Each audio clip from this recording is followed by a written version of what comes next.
All right, welcome to the final live session of the AUS training series, where all topics tie back to the key tasks identified in the AUS position description or PD. Since the PD says what we have to know how to do, this class series focuses on the skills and topics that speak directly to what the PD says. And we do that because if we can get the fundamentals covered, we'll do great things as AUSs and add that unique value to our facilities that only the AUS can. And in this class, we will take a look at a topic that we can spend a lot of time with, and that is contract modification. I am Stephen Clements, a Wisnik AUS, and I'll be your guide through this topic. I spent several years in VA contracting, switched sides to the good life of an AUS, and earned the highest contracting certification that used to be offered, the FACSI Level 3. Now I've just got the FACSI Professional like everybody else. And my lovely assistant and fellow Wisnik AUS, Martin Wallace, who also has his FACSI certification, as you should too, will be monitoring the chat because I might ask you some questions along the way and he will be happy to help with your general questions. If you have a question or comment specifically for me, please hold it until the end of the class because we will take all the time needed to discuss what's on your mind, and I'll show you where to get a copy of these slides. As always, this class is being recorded, and now you have your notice. Okay, so let's kick things off by asking the question, what is a contract modification or mod? Please put your answer in the chat. What does it mean? What does it do? What do we think? Isn't that a pizza company? Contract. Pizza. Only if you're in a certain region of the country. Okay. Bummer. Good pizza though, but they're little dessert items. They're little, I guess they're homemade. What was it? Cupcakes or whatever those. Oh, those are delicious. Yep. Answers are coming in now. Change and or update to an agreement or contract. You have a request to have contract modified for any changes. Change to an established contract. Change or update to an existing contract.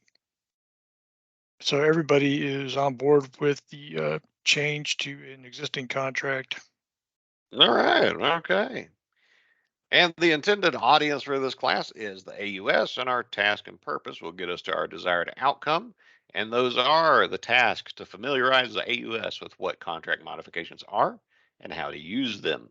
The purpose in doing so is to enable the AUS to identify what can be done to make contract changes needed, or to make contract changes needed, and how the mod process works. And our desired outcome is that attendees will learn the different types of mods, who can enact them, and when to use them. And even though the intended audience for the class is the AUS job series, anybody that has any interest or works with a contract at any point will benefit from what we cover. And we'll meet our task and purpose by looking at topics such as what is a mod and what is the AUS role? What are the things we need to know about mods and what are the different kinds of mods?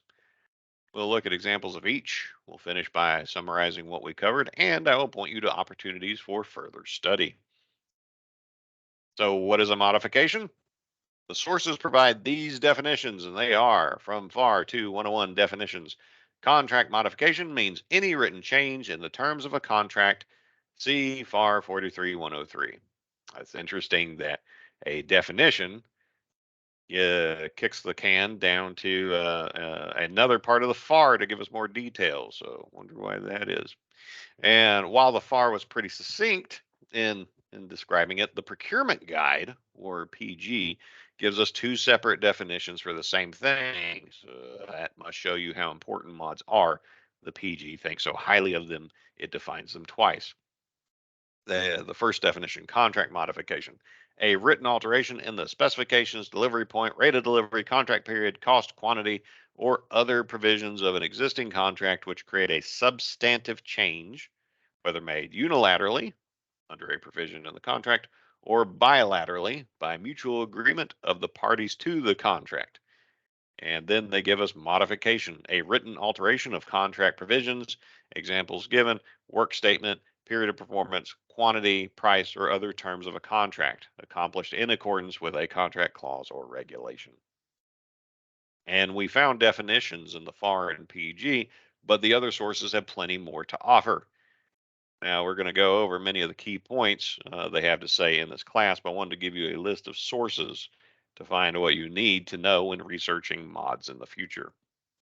And there's additional sources that address mods, but it's rarely anything that we on the facility side of the house need to do anything with. Those extra sources that aren't on this list are for contracting's use out of our sight and mind. So I gave you a list of sources to research when we need to know about mods, but then I said there were parts of the process we don't need to know anything about. So what exactly is the AUS role when it comes to contract modifications? Please drop your answer in the chat. What does the AUS have to do with them?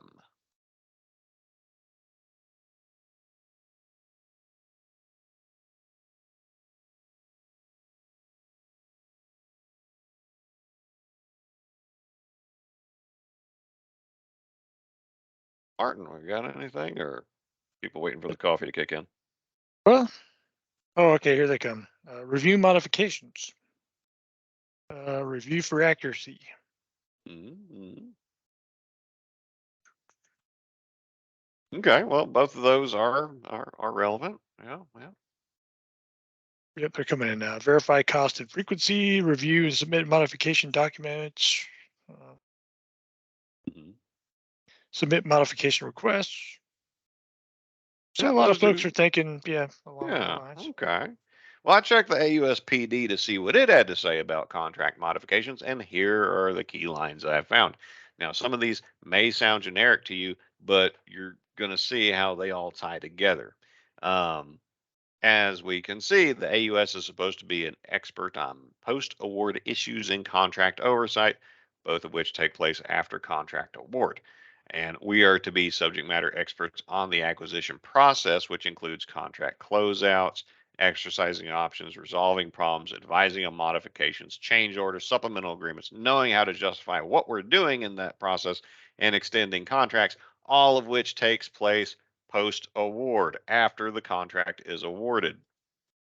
And we are to know when to recommend making modifications or changes, when to terminate contracts. And the AUSPD says this many times that we AUSs have to know how to do these things and why we should do these things. And moving from the duty sections of the PD to the key qualifications sections, we have two factors that speak directly to the topic. No squinting required. In addition to the now familiar topics of change, termination, and options, we get more details on the kinds of problems we're expected to know how to handle, including reducing costs, adjusting delivery schedules, and negotiating for the best deals when we're stuck with just one vendor. And you might think that means we're at the one vendor's mercy, like in a sole source situation. But there are things we can do to push for better pricing and terms, and those are covered in other classes. And we're supposed to know all this stuff, but why are we supposed to know all this stuff? Why do AUSs have that role? Well, until 2008, contracting had this role because our contracting specialists and officers were on site with our facilities generally and could act as advisors and experts for our customers because they worked side by side with them. However, in 2008, the great separation happened and contracting was moved out. They were generally given their own office spaces separate from the facilities, and they were taken out of our chain of command and given their own. So their ability to be the acquisition advisors for the facilities diminished, and VA suffered for the brain drain because the greater the distance between two people, the harder it is for them to communicate, the more opportunity the cost there is to do so. So in 2016, VA created us to fill the gap. The AUS position was created to advise our customers on this and other topics. So, who plays what role in the modification process? Any party involved in the awarded contract can suggest a change be made, whether that's the program office that requested and owns the contract, the vendor that services the contract, or contracting who awarded the contract. And each party has their own part of the process, and the things they are involved in may lead them to suggest changes based on their involvement. The customer or program office provides routine monitoring of the vendor's performance and pays the invoices submitted. So if the customer sees something non-compliant in how the vendor does either of those things, they should raise that to their AUS and CO. The vendor actually does the work and interacts with the customer, and they may discover work conditions do not match those described in the requirement they quoted on. The vendor may have issues with the facility representative they're working with that hinders their ability to perform or to get paid. The vendor should raise those issues to the AUS and CO. And the AUS provides higher level oversight, spot checks of vendor performance, and invoicing to ensure they are in compliance with the terms of the contract. If they're not, the AUS should do some fact finding by asking the customer what they've seen, the vendor why things don't look right, and we should raise our concerns and findings to the CO so they can note it in the contract file and possibly take action. Now, our contracting officers are usually disengaged from day to day contract oversight activities and only show up if someone lets them know there's a problem. Contracting is supposed to do their own version of contract monitoring, and some COs certainly do. But by and large, contracting is pushed so hard to award new contracts that they rarely have time to provide constant contract administration attention to the ones they already have, which makes it all the more important for customers, program offices, and AUSs to do our part to be the eyes and ears for the contracting officer. Now, when a change to contract terms is truly needed, it is the contract CO who will do the final negotiations with the vendor for new terms and award the modification that captures them.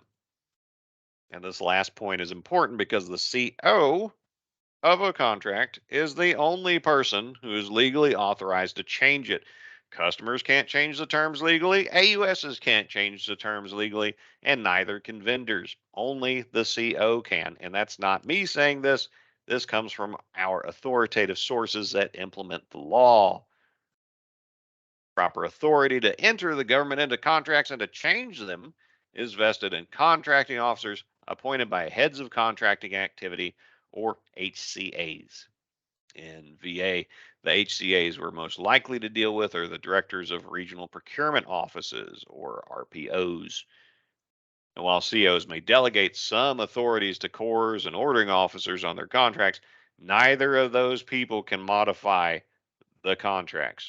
And CRG 3412 reiterates and expands on this idea by explaining that nobody without a warrant, I don't mean a warrant for your arrest, I mean a contracting warrant, can sign a mod or commit to changes whether dollars are involved or not. To do so is the route to unauthorized commitments and bad things for the person doing them. And there are additional restrictions on who has the proper authority to modify a contract based on the contract type. For standalone contracts, and that's your C type contract, FAR 13 purchase orders, micro purchases, etc., the CO who awarded it or was assigned to administer it is the only person authorized to make changes. If your CO won't do a mod that you want, you cannot go to another CO and get them to do it for you because they don't have the authority. Now, for indefinite delivery vehicles like blanket purchase agreements, basic ordering agreements, indefinite delivery, indefinite quantity contracts, and consignment agreements, the only person who can change that indefinite delivery vehicle or IDV, the only person who can change that itself is the CO administering the indefinite delivery vehicle. A CO who doesn't administer the IDV and say wants to place an order off of it does not have the authority to mod the terms of the IDV. They would have to ask the administering CO to do that. Likewise, for a task order, delivery order, or call placed off an IDV, only the CO who placed the order can modify it. The administering CO of the IDV cannot do so. And this is important because when you, your customer, or your vendor identify a change we need to discuss, we need to know who the proper contracting authority is to deal with. Now, what are the reasons we modify contracts? Why would we do it? As we've touched on before, there are a few reasons that cover the bases. First, we need to make a change. Whatever the change is, where the customer identified it, the vendor, or the CO, we need to update the contract to reflect some change in either the reality of the requirement or our perception of it. Second, we may want to exercise an option. we'll cover what kinds of options we could use. But if we have options to buy more of the items the contract is for that are written into the contract terms, we need a mod. Finally, if we need out of the contract for some reason, whether the requirement no longer exists, the vendor isn't delivering, or some other reason, we need to modify the contract to end it. For most kinds of contracts, we can't just walk away and act like the contract doesn't exist. It has to be formally ended by a CO. However, just because we want to modify a contract doesn't mean we can. And there is a very important test. Our change needs to pass of whether the change is within or outside the scope of the contract. If a change is within scope, then it passes the test. We can do it. If a change is out of scope for the contract, then it fails and we might not be able to do it unless our CEO comes up with some creative rules lawyering. And Procurement Guide Part 843 provides a scope determination worksheet, so that could be a useful reference for you.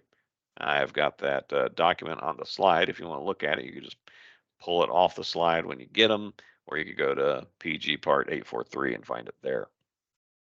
Now, making a modification is usually easier than making a brand new contract. So this can either save us a lot of money or time by doing a mod, or it could cost us months or years to make a new contract. And so just a couple examples of regarding scope. So an in scope change example is that you want to make a change that the contract mentions that you can actually do this mod. The contract terms spell out in the future, someone may want to exercise a modification to do this or that. Well, if the contract says you can do it, then that is definitely in scope. Now, something that's out of scope, that's a change not foreseeable by reading the contract. Say you ordered, or you have a contract for ordering 100 widgets, but it turns out you really need 110 and you don't have any options to buy additional widgets based on the contract. Technically speaking, ordering that extra 10 widgets is out of scope for the contract. And whether a mod is in scope or out of scope, there are two ways it can legally be put in place: unilateral and bilateral. A unilateral mod is a contract mod that is signed only by the appropriate contracting officer. They don't have to ask anybody else. They don't have to get the vendor to agree.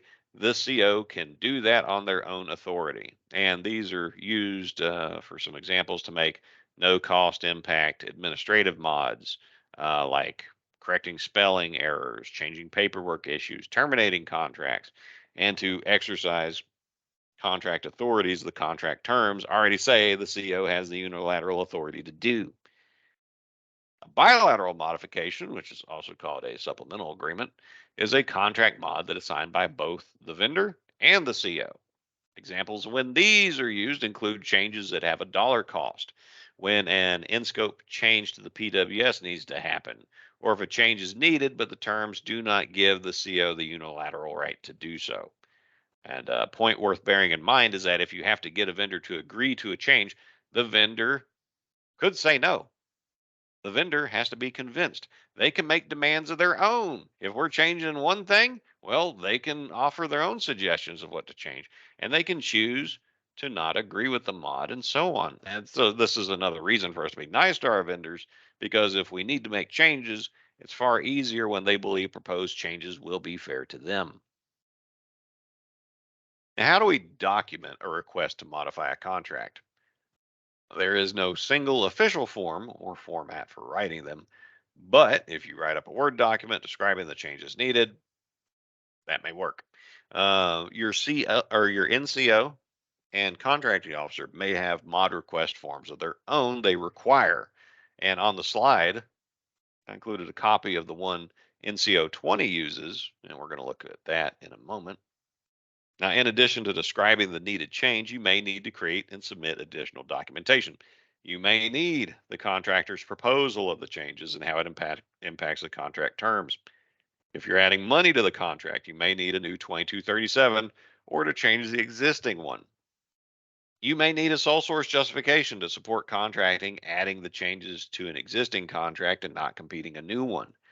Contracting may ask for an IGCE that details the value to be added to the contract by the modification. Some COs use dollar value increase amounts to help them determine if the mod is in scope or not. And if the vendor is changing their business name, we're supposed to mod the contract to reflect that. So we may need legal documents from the contractor providing the new details. And procurement guide part 843 is about contract modifications, and it provides a lot of helpful guidance on how COs do them, which documents may be required, and sample language on how to word them. And I've linked that part on the slide, and it could be a big help in your efforts.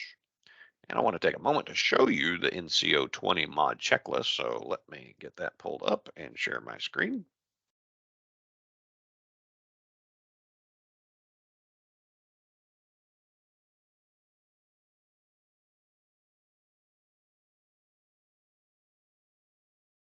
Okay. So you should be seeing a PDF right now. And for some reason, yesterday, a few people reported that they couldn't see this part of the presentation. That's that Teams is got all kinds of wonderful technical quirks. So if you don't see it now, we'll just come back for the recording and you can see it then.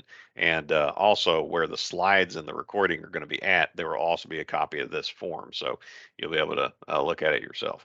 So we've got your header, the date of the request, who's asking for the mod, what office they work in, what station they're in. And like I said, this is an NCO 20 form. So they account for the VISN 20 facility. So we got Anchorage, Alaska, Boise, Idaho, so on and so forth. And you would just pick which one is yours. And it goes to the network contracting office 20 product line team. And it's got a drop down here, all kinds of different contracting officer teams they have. And if there's a particular contracting officer or contracting specialist that you want to route this to, here's a field where you can put their name in. So when the procurement tech is looking at your document packages, they would know who to send it to. Subject, request modification of an order number. So if you placed a task order, delivery order, something like that off of one of those IDVs, um, you would select this option. Or if you were doing like a FAR Part 13 purchase order, you could pick this one. Now, if you were modifying a standalone contract or one of those IDVs itself, like if you were modifying the terms of the BPA, then you would pick that, and then over here you would fill out what the name or what the number of the contract is, and then you got a bunch of blank space. You go to a second page. Please select a product line team above to display form options. Okay, well apparently there's some more we got to do, so we're going to go back to this product line team and say we'll start with construction. Looky there. You got all kinds of data fields pop up, signature blocks, all that. Now, what's it asking for? So please provide the following project details. And since contract or construction contracts usually have project titles, project numbers, you would put the relevant ones in here, who the contractor is, and you provide these additional details and brief description of the modification and explain variance from original contract documents. So here explain what it is you're trying to change. Does this modification require additional specifications, plans that go with it? Yes or no? And if you click yes, identify the additional specifications and attach as required. So you'd identify what's changing and you would attach the additional specifications with the package you're sending in. Does it require additional drawings? Require modification in scope? See, scope is important. They're asking about it. Time extension. Do we need to change our period of performance? Did you send in the contractor's proposal for the change? Is an IGCE attached? Has funding been accounted for? Yes or no? And if no, well, when is it going to be? And then who's the person requesting this mod, or who's the core that the contracting is going to need to get in touch with? You get that information there. And then whoever's submitting this, put your title, put your name, signature block, and you'd send that in. Let's see if it changes if we go to something else. Let's look at prosthetics. Oh, we get a whole different list of questions, much shorter. You got your core information, you got your signature block. So we just have a few questions here. Reason for modification, check all applicable sections. Change in artificial limb authorization code, post surgical consult, cancel order, change in price, all kinds of things. And oh, look at that. Depending on what I clicked on, I might get different questions looking for different details. Well, that's important to know. And so if we do a change in price, well, reason for the price change. What happened? Why are we now having to change our pricing? And what is the new price? You put that in there. Justification. Why is it okay for us to do this modification? Just explain that right there. An updated quote invoice or implant sheet. And since we're talking about a change in price, we definitely want to show them what the new price is. And so, well, that's different. And services. I like services. And again, we get a different set of questions. Reasons for the modifications. You got all kinds right here, including option exercise right there, we talked about earlier. And justify why we should do this mod. Address the funding. IGCE, did any of the value change? Did we change the requirements description? And on and on. So I don't think every NCO has a form like this. So your NCO may not use this document. They may have their own version of it. And if they don't use this document, I'd recommend you just use this as a planning tool of your own. And maybe if your contracting office is open to suggestions, maybe suggest, hey, could we have something like this? Because this is both to help make sure that you've accounted for all the changes that you're asking for to where contracting can help you with them, and also to help educate contracting on what you're trying to do, so they can do the best job they can with it. I found it a very, very useful form. Okay, so let's go back to the presentation.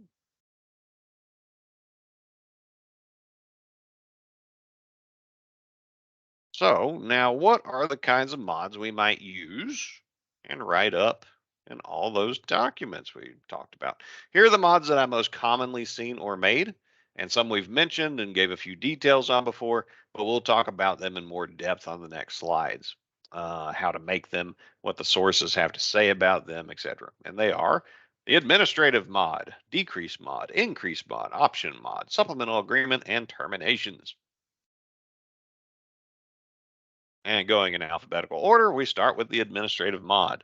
These things are changes within scope, and they do not change any of the rights belonging to any party of the contract. No one will be harmed by the making of this mod. These are also called no-cost mods. Um, these contract actions change the terms of the contract, but do not change the dollar value and can be done unilaterally by the CO. Examples of when you would do one of these or ask for one of these is when you need to fix typos and clerical errors, change appropriation data or billing instructions. Say, for whatever reason, the 2237 number that you used originally, you got to change it. It's no good anymore. Well, the vendor needs to know some of that information and it needs to be captured in the contract. So you could make that new 2237, send it over to your contracting officer, ask them to fix that for you, and there you are. You can Some contracts specify who the core is, who the CO is, who the contracting specialist is, or the point of contact the vendor should work with for the contract in the contract terms themselves. And so if you need to change any of those names because somebody got promoted, moved to a different department, retired, whatever, you would use one of these mods. And as we mentioned, if a vendor changes their business name, that is a type of administrative mod known as a novation agreement. And that we would use, it doesn't change any of the value of the contract. It's changing some of the paperwork. And another thing you're likely to do with a mod is to decrease a contract's funding. And two ways to think of them are one, you and the vendor agree to decrease a contract's value, which would be a decrease mod and done bilaterally. And two, the unilateral version is when all items have been accepted, all invoices have been received and paid, and with this information confirmed, the CO can unilaterally deobligate the remaining funding. And when closing out a contract, this is the most likely kind of mod you will use. And the PG really works for you here because it brings together a bewildering number of sources to make closeouts easy, which is why I linked it on the slide. Several examples of when you might need a decreased mod are listed. There's the aforementioned contract closeout. Next, if the market prices for the labor or supply items used in the contract drop like bricks, and wouldn't that be nice? It's entirely fair for us to ask our CO to try to negotiate a price cut from the vendor. After all, if those same prices went way up, you better believe most vendors are going to ask us to mod on more money to make up for it. Now, if we, for some reason, decide to remove part of the PWS that the vendor quoted on and factored into their pricing, it's entirely fair for us to ask for a decrease. Say we had a contract for painting 4 rooms and later decided we only want to paint 3 and we're going to put tiles up in the fourth. Well, adding tile to the fourth room would be out of scope because we competed for a painting job. So we can't add that through a modification, and we're going to need a new contract to do the tile work. But we could absolutely ask for a price reduction for the reduced scope of work. And one example I ran into several times as CO was when the vendor would do the work, they came in under their quoted pricing, and then they insisted on not invoicing me for the balance. I can't make them take my money. It was already a fair and reasonable price to me in the first place, but I can't make them send the invoice. So I would write a bilateral decrease mod because by asking them to sign it and them signing it, that constituted a release of claims by them. Now, an excellent question I got yesterday that I don't have accounted for here, talking about decrease mods and closeouts, is an AUS asked me, where do decrease mods sit in contracting's priority list of work? And now I'm speaking just from what I understand. I'm not a contracting spokesperson, so don't hold contracting to what I'm saying. But um, contracting is generally yelled at and beaten up so much about, why don't I have this new contract awarded? Why aren't you helping me spend my new money? My money's going to go away at the end of the fiscal year. I need to spend it. I need to spend it right now. There's no way I could possibly send it back. It's not like I ever sat through one of those fraud, waste, and abuse classes. And so contracting's number one, number two, and number three priority is awarding new contracts. If you've got money left sitting on a contract that's expired, that is the bottom of the list priorities for contracting. To my understanding and how it worked for me while I was a contracting officer. Yes, I get it. Your fiscal department is yelling at you, wanting you to deobligate this money. Yes, I understand. That's your money sitting tied up unproductively and you want it to do something else with. I get that. Contracting understands this. However, they only have so much time and they're going to get yelled at the most by you, by their bosses, and by the customers if they ever catch wind of it, about awarding new contracts. So all the systems for incentives and disincentives force contracting to focus their fire on new contracts and closeouts. They'll get to them when they get to them. That's not saying that they're, no, I ain't saying anybody's a bad person or anybody's doing anything wrong. Just people have different incentives and only a finite amount of effort that they can put towards any particular thing. Yeah, props to Patty Guy for that question. That was a good one. On the flip side, we might need to increase the funding of a contract and do a mod for that. Now, this is a much higher priority thing for contracting. And so if we need to increase the funding of a contract, we would need to add funding if we added work, for example. If we had a cost reimbursable contract and the cost kept going up for legitimate reasons, we would need to add more money before we ran out. If the vendor suddenly discovered the item pricing they used to send us a quote went up and the contract already included the economic price adjustment or EPA clause, they could ask us to increase the pricing of the items and overall price of the contract. Now, our CO can say no, but the vendor can ask for it. And I linked the section of the FAR that talks about when and how you might use the EPA because it is worth the read. Now, any one of those would need agreement by both parties to take effect, so they're bilateral. And of course, we would need the money to do it. And some examples of when we would do this is you wrote a contract for installing a fancy piece of equipment. It was competed, you got a great deal, work starts, and then the vendor opens up the wall and finds out the site conditions aren't exactly how we described in the PWS. There's more trouble than what they could tell from the site visit, or that you knew was even there. So they see the problem, we verify the problem, and the vendor says they can finish the job, but they're going to need to order an extra part to make everything work exactly as we wanted and as we described in the PWS. This would have happened regardless of which vendor won the award. It is related. It could easily be deemed in scope. So we could ask our CO to add that to the contract as long as we have the money for it. Now, if we don't have the money for it, we got to figure something else out. And say you placed a task order off of a, say, Wisnik BPA, and you wrote it not as individually priced line items in your price cost schedule, but instead you wrote it as a bulk funded order that you could order whatever items are on the BPA price cost schedule and whatever quantities over the course of a year. Say you absolutely loved it and spent money like crazy, but then you found out that you're only 3 months in and you've spent over half the money. If you find that you're burning through the money faster than you thought and may run out before the year is over, you could call your CO and ask them to raise the price ceiling with this extra money you want to load on. Perfectly legit thing to do, and it's perfectly legal to add money before you've committed an unauthorized commitment. If you try to do it afterwards, that is not perfectly legal, and your CO may drop you like a hot potato and say, "This is your problem. I can't help you now." Two examples of using the economic price adjustment clause are listed. Say you have a BPA for face masks or fuel for your vehicle fleet. This is just hypothetical. And a big problem hits the market supply chain. Face masks get in way higher demand and low supply, and fuel dries up at the pump. Well, a BPA is not a binding contract instrument. It is an agreement. The task orders, off of them are binding contract instruments, but the BPA itself is not. As in, we could choose not to use it, the vendor could choose not to use it. But once a task order is accepted, then we're all stuck into it. So if the price of either one of those items goes up so high that it would not be in the interest of the vendor to accept new orders at the previously agreed upon price, we're in a pickle.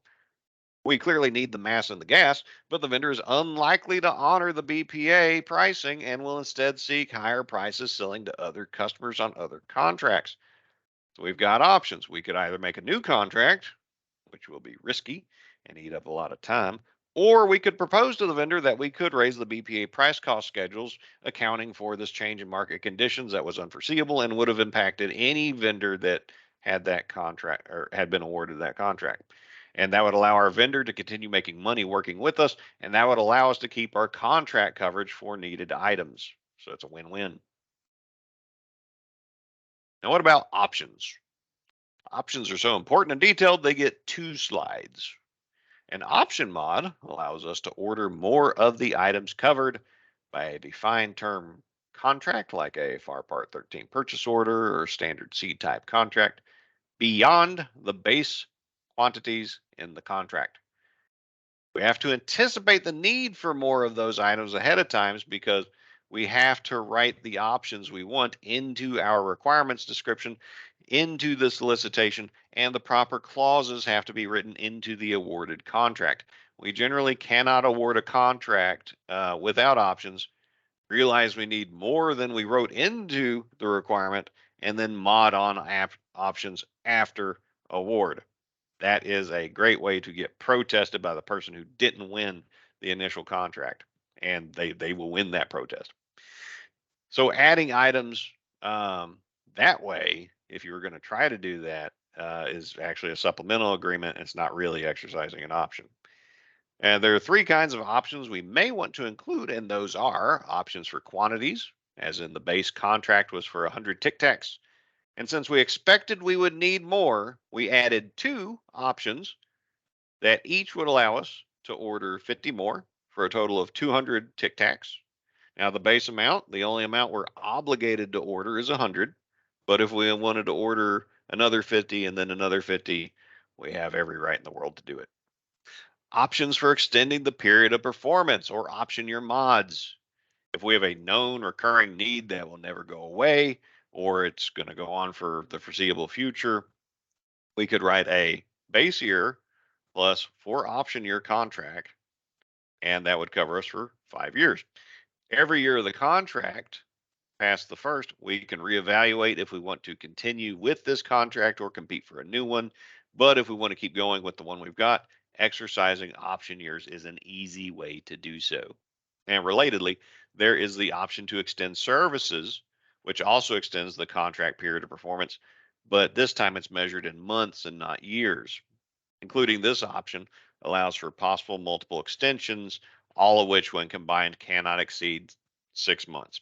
So, say you have the option to extend services as a clause in your awarded contract.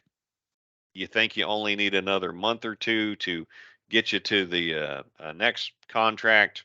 You could ask your CO to exercise this for 2 months, and you still got 4 months of runway left. So, if towards the end of that 2 months you decide you need another 2 months, well, you can ask your CO to award 2 more months of this option. And so now you've exercised 4 of those months, you still got two left. But you can't go past 6 using option to extend services. And I included hyperlinks for each type in the slide that will take you to the contract clause that has to be included. It's helpful to read those.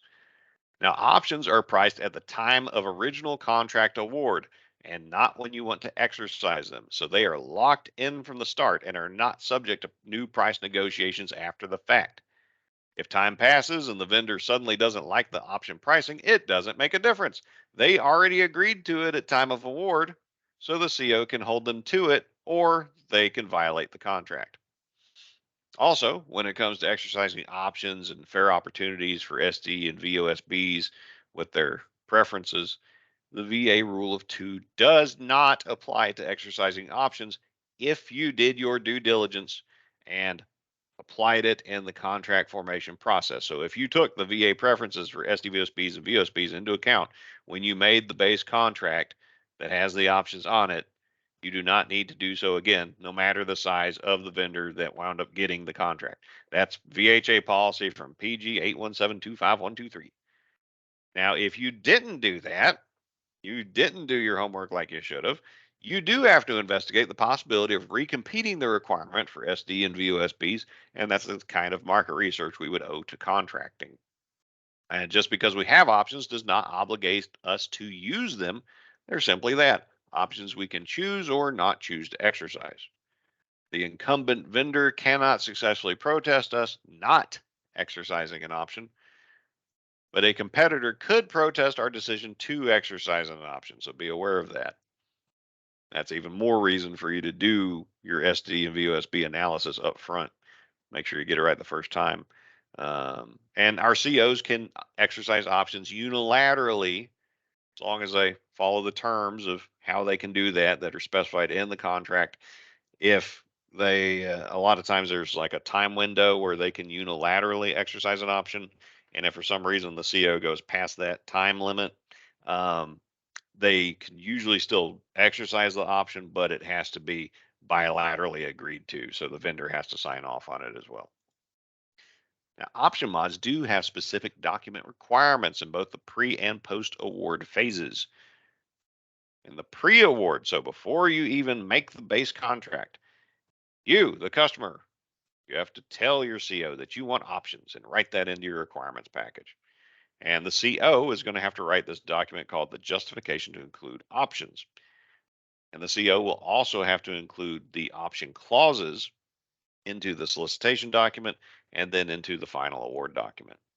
Now, after you get your contract awarded and you want to exercise an option, the CO is responsible for sending a memo for option renewal to the customer to tell them, hey, do you want to do this?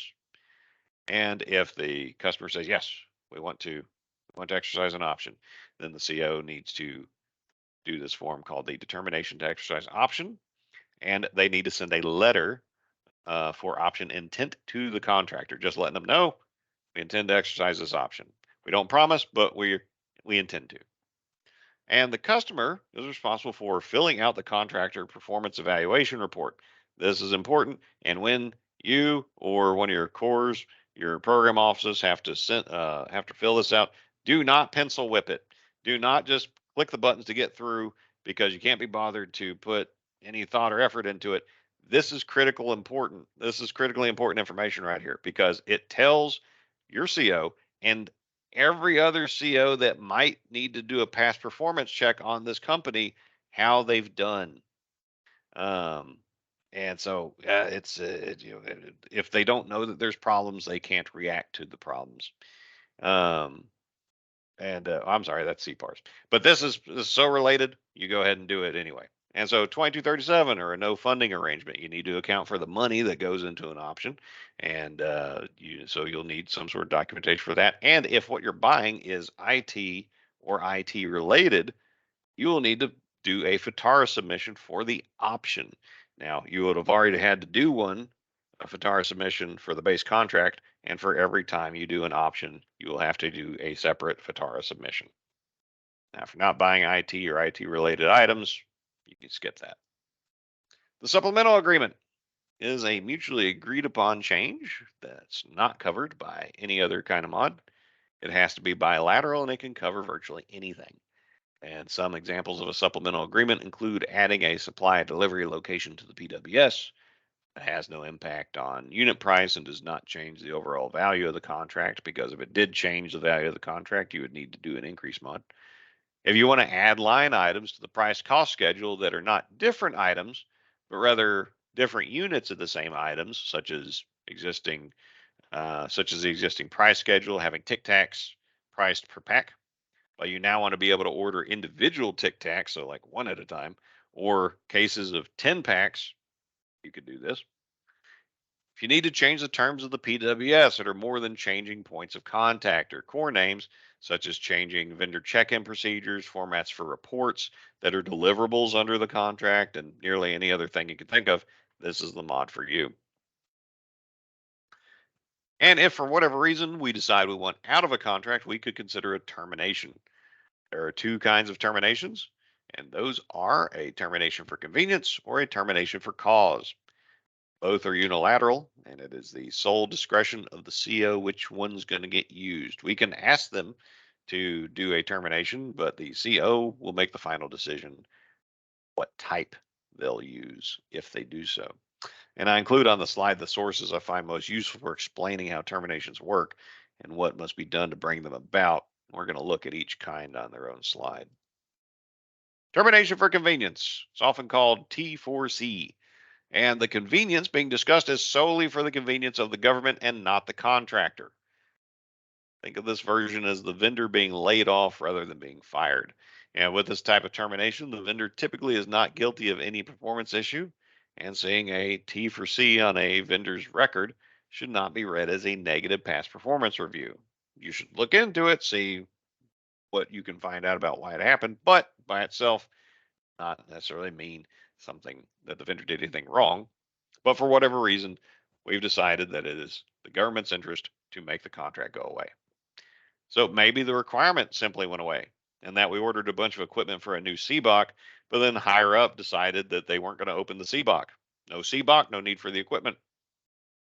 And since a T for C is not intended to do any harm to the vendor, it could include a monetary settlement to compensate the vendor for work already done to meet our requirement, and they are allowed some profit. If the vendor really did screw up and perform badly on a contract that we want out of, our CO could still use a T4C instead of termination for cause.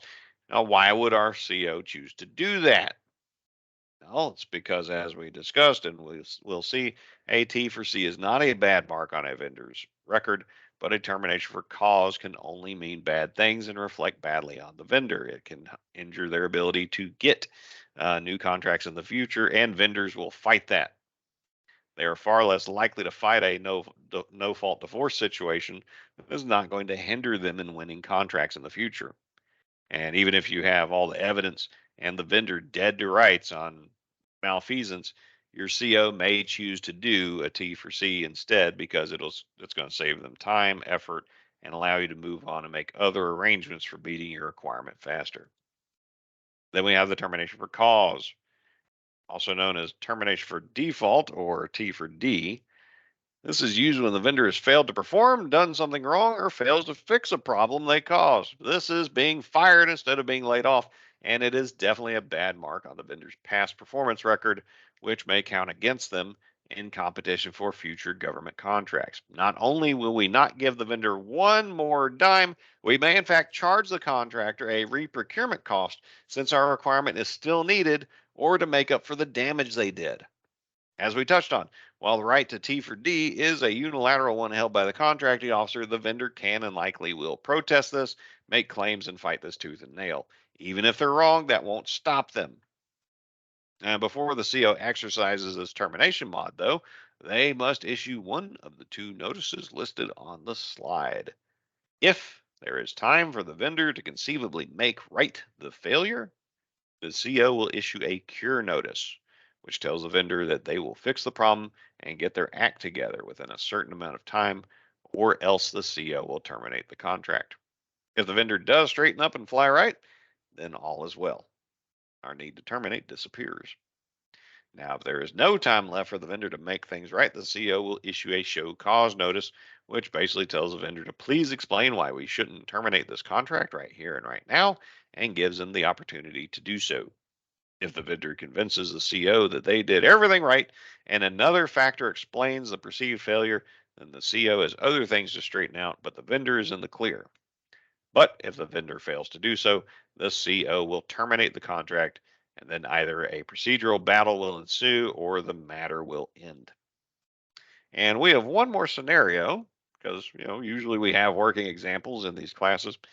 One more scenario I want to ask your thoughts about, and we once again revisit our long-running need for Tic Tacs or breath freshening products. As covered in previous classes, it was discovered that we AUSs had terrible breath, so off putting to our customers that we needed to do something about it. Yes, even the virtual work from home AUSs over Teams calls, our customers could tell we had terrible breath. So we worked up a requirements package, contracting did their job, and we received a contract for the delivery of cinnamon flavored Tic Tacs to each and every one of us. After award, but before our first shipment started to arrive, our colleagues in the dental clinics took pity on us and started giving us free toothpaste and toothbrushes, and they even showed us how to use them. That made our breath so much better, and our customers found they could now breathe easier when talking to us. So we discovered that we no longer needed Tic Tacs to freshen our breath. But we only discovered that after the first shipments of Tic Tacs were late. They did not arrive on the agreed upon delivery schedule. And when we opened the boxes, they were supposed to contain 2 months supply of Tic Tacs, but we found they only held 1 month supply. So with all these facts considered, the CO decided we no longer need this contract and is moving to terminate. Which kind of termination would you recommend our CO pursue? Please drop your answer in the chat. If you were the CO, which one would you do and why? Termination for convenience? Termination for cause? Which one?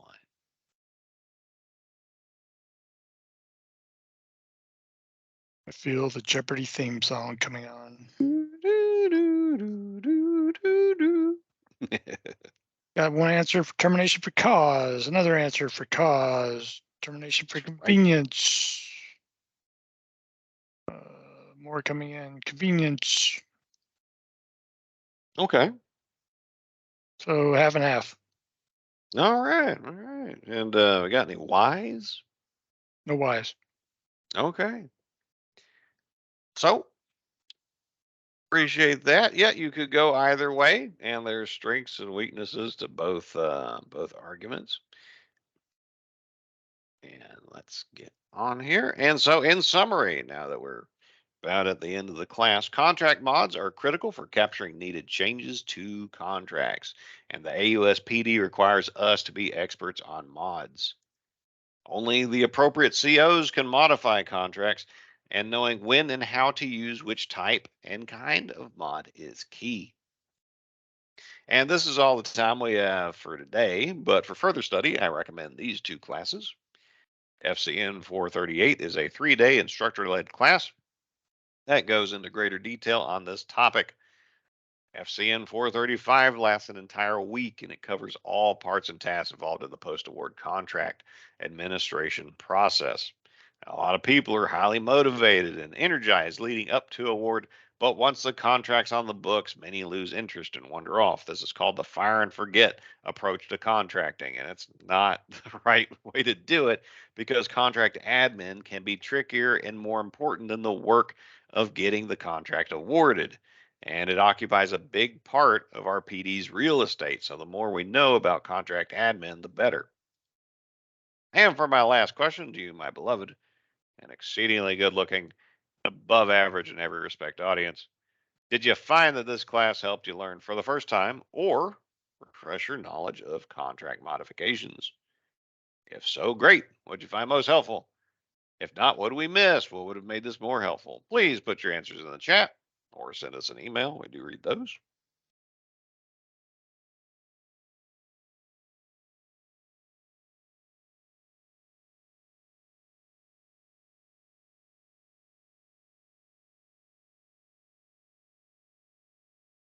Yeah, Marty, what we got? Do we help anybody? We got any hecklers saying, we should find a different day Yes, job? yes. We help people. Some see it as a refresher. Some say, yes, it was very helpful. Thank you for the presentation. Yes. Yay. Well, I appreciate y'all appreciating us. Thank you very much. But I'm glad you're here. And so, Martin and I thank you for your time, and we hope you got value out of this class. And this is the end of the class material and the end of the live AUSPD series. Now, before we get to your questions and comments, I have two things to show you. First, allow me to show you where you can find the slides for this class, the recordings, and the material we use in them. So even if we're not doing live trainings anymore, you will have access to this material. And say you want to lull yourself to sleep at night listening to my dulcet tones and Marty talk on, well, you can download the videos of these recordings from here. So at the OPR SharePoint site, you will see in order that we delivered these classes, and frankly, the suggested order of when you should, of the order in which you should take these classes. You have every one of them that we've done. And there's also a class supervisor guide to the AUS job series. So in case your boss isn't really sure what an AUS is or how to use them, well, you can watch that 25-minute presentation. Tells you all about it, the proper care and feeding of your AUS. And then each of these class topics, you can click into the folder and it'll show you the recordings we did of the two live sessions. And then there's frequently asked question in many of these for the good questions we got from the audience we thought other people might need to know the answers to. We collected those. And then here's the PowerPoint slideshow that I use. Now, each of the slideshows in these folders, when you open them up, underneath the slide, there is an area for presenters notes.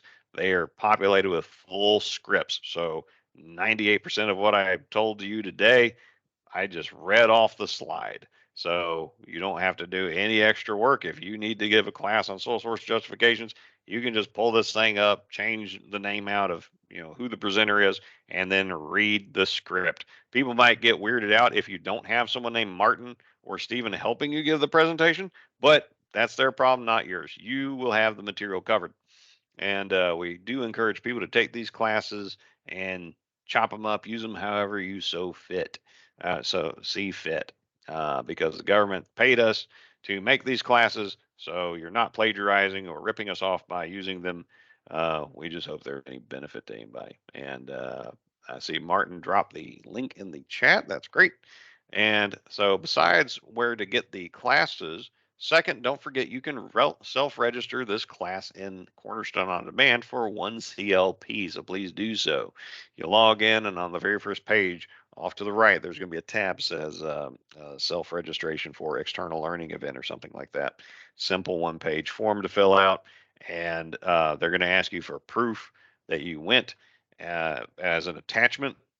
And so what you do is you take the Outlook invitation that you accepted to get here, and you print that as a PDF. Upload that, bam, you'll be good. And I've gotten a lot of CLPs from giving these classes. And oh, by the way, did you know that you get CLPs when you do presentations like this? Yes, you can. So I'd encourage you to do that as well. These classes will also remain available on TMS. Now, the naming scheme is all over the place for the title of the classes, but Martin and I do recordings of each unique class we give, and eventually they get loaded into TMS and they will remain alive there until the servers fail. And with that out of the way, what are your questions and comments? We'll stick around for as long as we have things to talk about. Martin, we got any questions prepped, ready to go? Actually, not this round. Just give them back their mics. Oh yeah, that is right. That's why we got the. That might be why it's so quiet. That's why we have work as teams. Because I might be here thinking, man, people quiet today. Well, yeah, there's reasons because you shut all their mics off. Let me fix that. Come on now. All right, everybody. Mics loud, cameras, and okay, that should be updating. So if you got questions, you can drop them in the chat. Comments, drop them in the chat. If you got things you want to say with your voice, you can unmute yourself and do that.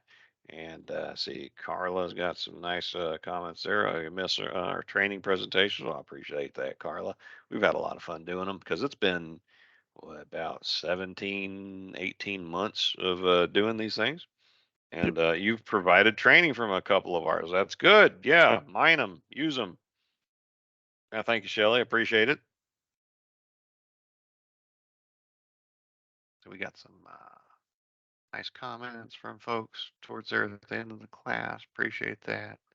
Did help I'll some go people ahead learn. and ask a question. Yes, ma'am.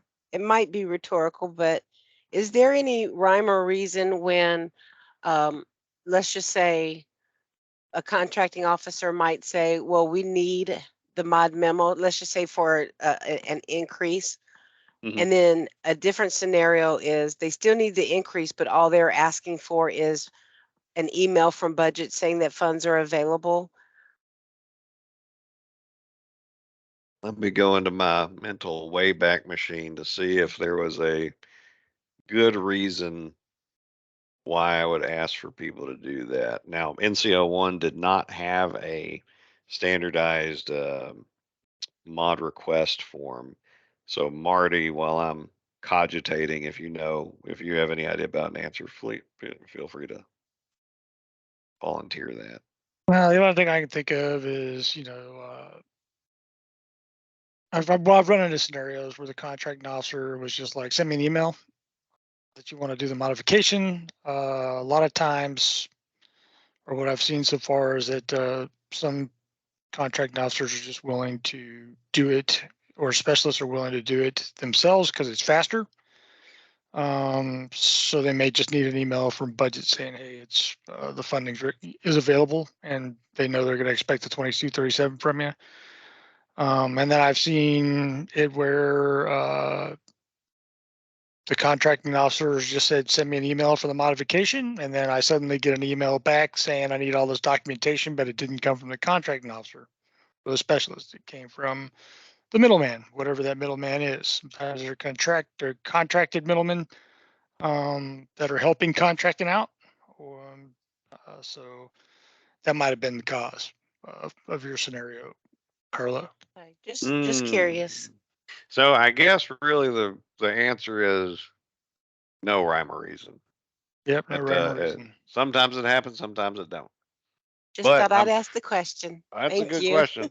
But I know that if I were to like ask for a mod, not send that form in, I'd get chewed out. So I always send more documentation than they may need. And if the CO decides they don't need to use it, that's on them. I gave it to them, and I did my job. Thank you. That's a good one though.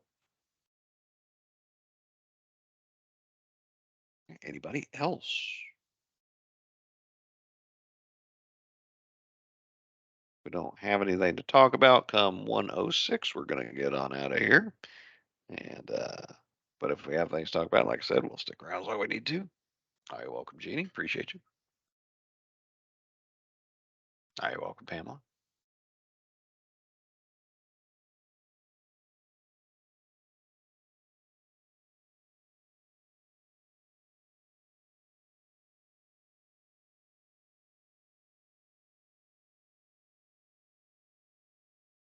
Oh, you better believe I am, Jackie. Thank you. I appreciate it. Yeah, I'm taking that Monday off too. Give myself a 4-day. Uh, that's gonna be all right.